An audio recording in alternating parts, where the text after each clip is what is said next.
Kasihilah musuhmu. Lukas 6 ayat 27. Tetapi kepada kamu yang mendengarkan aku berkata, kasihilah musuhmu, buatlah baik kepada orang yang membenci kamu. Saudara-saudara, ketika kita sedang jatuh cinta, kita melihat setiap orang dengan mata yang baru. Kita menjadi murah hati, penuh maaf, dan baik hati, meskipun sebelumnya mungkin kita keras dan jahat. Itu ketika kita sedang jatuh cinta. Dengan sendirinya orang lain pun mulai bereaksi kepada kita dengan cara yang sama. Segera kita akan hidup dalam dunia penuh cinta yang telah kita ciptakan sendiri. Sebaliknya, ingatlah saat suasana hati kita jelek, kita menjadi mudah marah, menjadi jahat, curiga, bahkan gila. Yang kita alami kemudian, setiap orang bereaksi negatif dan kita merasa hidup dalam dunia penuh permusuhan.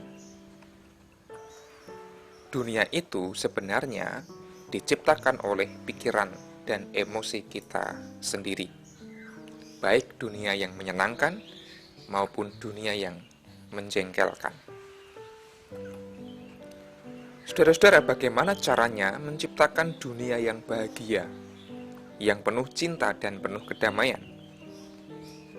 Yaitu dengan mempelajari seni yang sederhana yang disebut seni melihat. Melihat apa? Begini cara melakukannya. Setiap kali kita jengkel atau marah kepada seseorang, ada satu hal yang harus kita lihat, yaitu diri kita sendiri, bukan orang lain itu. Pertanyaannya bukanlah, apa kesalahan orang lain itu? Pertanyaannya perlu diganti, yaitu, apa yang dikatakan kejengkelan ini tentang diri saya?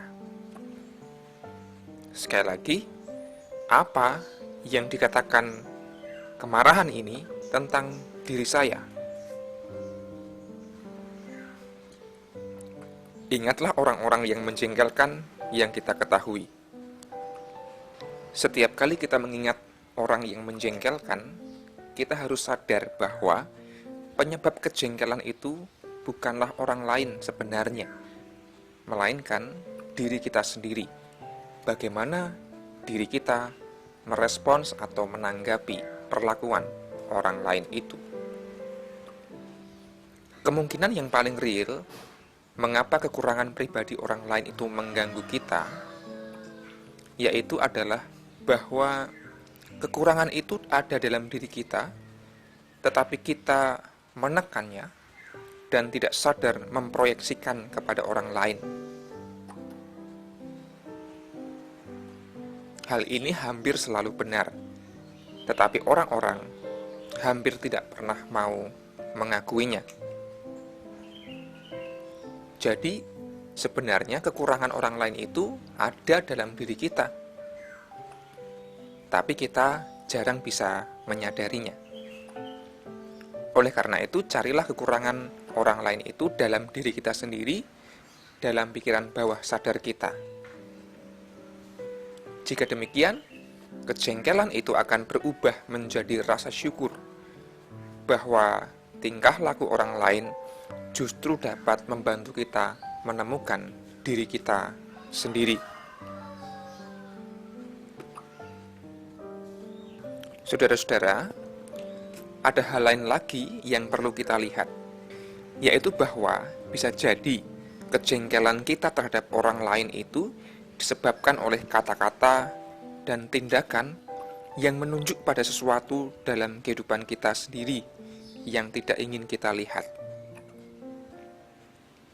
Bayangkan bagaimana jengkelnya kita terhadap para mistikus dan nabi yang berpandangan jauh ke depan ketika kita ditegur melalui kata-kata atau laku hidup mereka. Jadi, orang lain itu benar, kita jengkel karena kritiknya, ungkapannya itu kok ya pas dengan apa yang kita alami.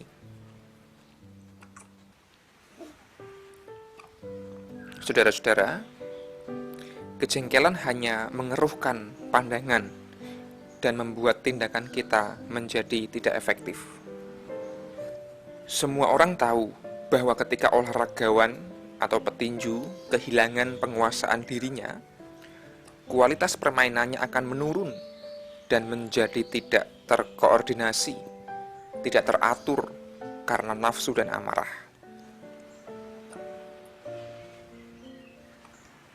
Alangkah bodohnya bila kita menuntut orang lain untuk selalu bertindak sesuai dengan ukuran dan norma yang diprogramkan dalam kehidupan kita. Saudara-saudara, ada kebenaran terakhir yang perlu kita pertimbangkan, yaitu latar belakang, pengalaman hidup, dan ketidaksadaranlah yang mempengaruhi tingkah laku orang itu. Bila kita sungguh-sungguh memahami orang lain, kita akan melihat orang lain itu sebagai orang yang tanda kutip lumpuh dan karenanya tidak pantas disalahkan. Mereka juga sedang bergumul dan bersedih dengan masalahnya. Dengan demikian, kejengkelan kita akan lenyap dengan sendirinya. Selanjutnya, kita akan justru memperlakukan orang lain itu dengan cinta. Demikian juga dia memperlakukan kita. Kita akan hidup dalam dunia penuh cinta, dunia yang kita ciptakan sendiri. Amin.